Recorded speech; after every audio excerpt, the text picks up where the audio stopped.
In this section, I thought I would elaborate a little bit on some of the problems that we've been having with stand losses. Many of our hayfields and our pastures have experienced a lot of decline in the last few years, mainly because of a combination of several stressors.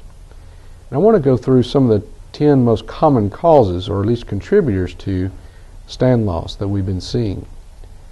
The most important one that we've been seeing is potash fertility problems. If we look at potassium as an important plant nutrient, it's extremely important for disease resistance, stress tolerance, as well as helping that plant with storage of the carbohydrates and the reserves that it carries to get through the hard times. If we look at some of the research that's been done on this over the years, here's an example from a plot where on the left-hand side of the screen you can see that plot area had received 200 pounds of nitrogen, 40 pounds of phosphorus, 160 pounds of potash. On the right-hand side, you received the exact same thing except for the lack of potash. And in that particular instance, you can see just after 3 years in this plot area, the weeds got out of hand, the stand really thinned, and as a result, we've really seen a lot of loss in that particular plot area. And we see that a lot across the southeast.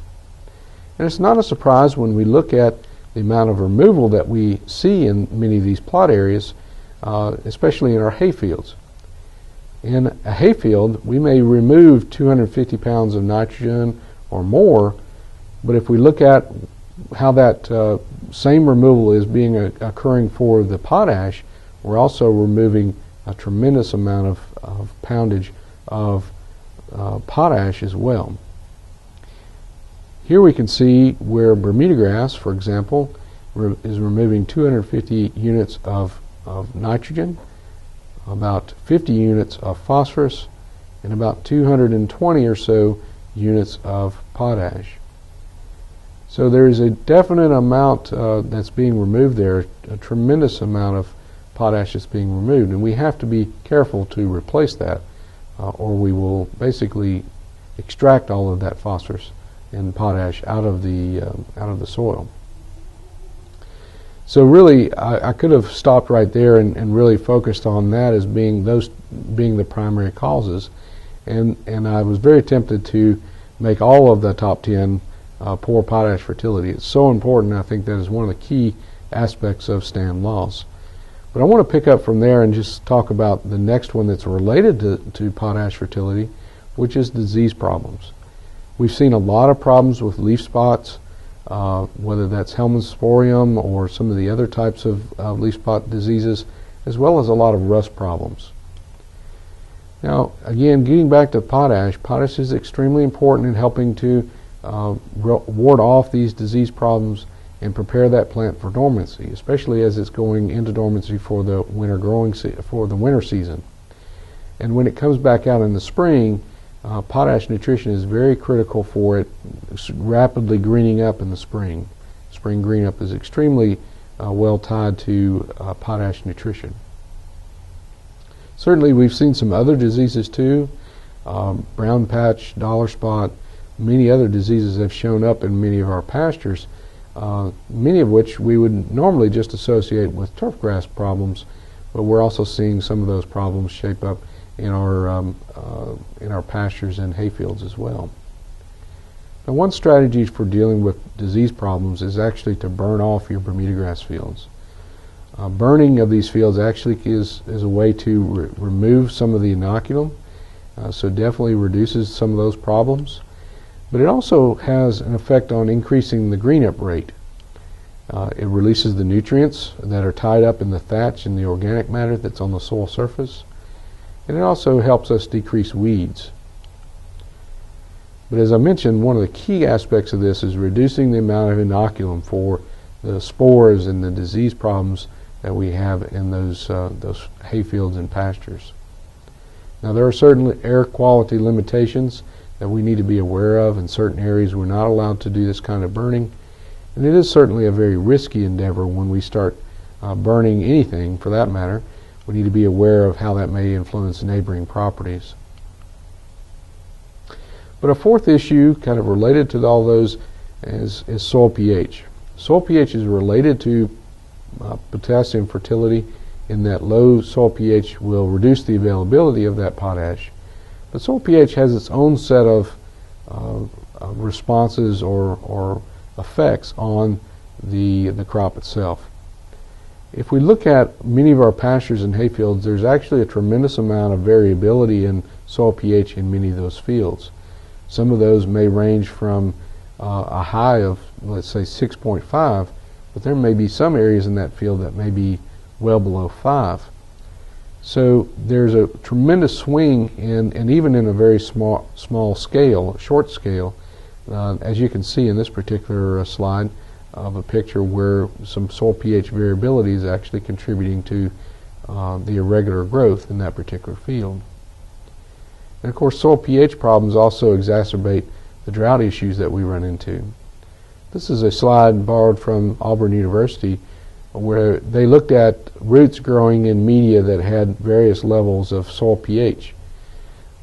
When the pH levels drop below about 5.8 or so, we really begin to start seeing problems with root development, and those roots become much more stunted and not as well able to extract nutrients and water out of the soil.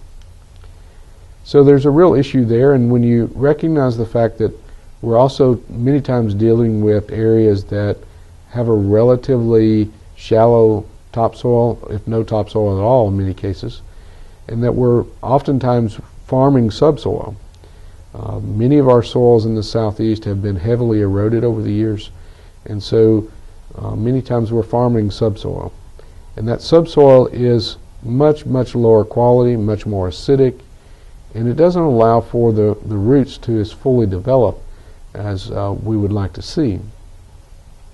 Here's an example of a farm where the upslopes, the shoulder slopes and the ridge tops there are actually of the same, or were supposed to be of the same crop across that entire field. But you can see that there's actually Bermuda grass growing in the bottom part of that field, but in the top part of the field there's quite a bit of death that has occurred with that common Bermuda grass. And most of this has been in the response to a very severe and prolonged drought. And it's very noticeable here after the drought has ceased. You can see the areas that survived and then the areas that did not survive. Now when you combine that with overgrazing, we can really have some real challenges to that field as well. Here is a pasture where the cows are out overgrazing a drought-stressed pasture. There's a little bit of light green there. That's the Bermuda grass that remains.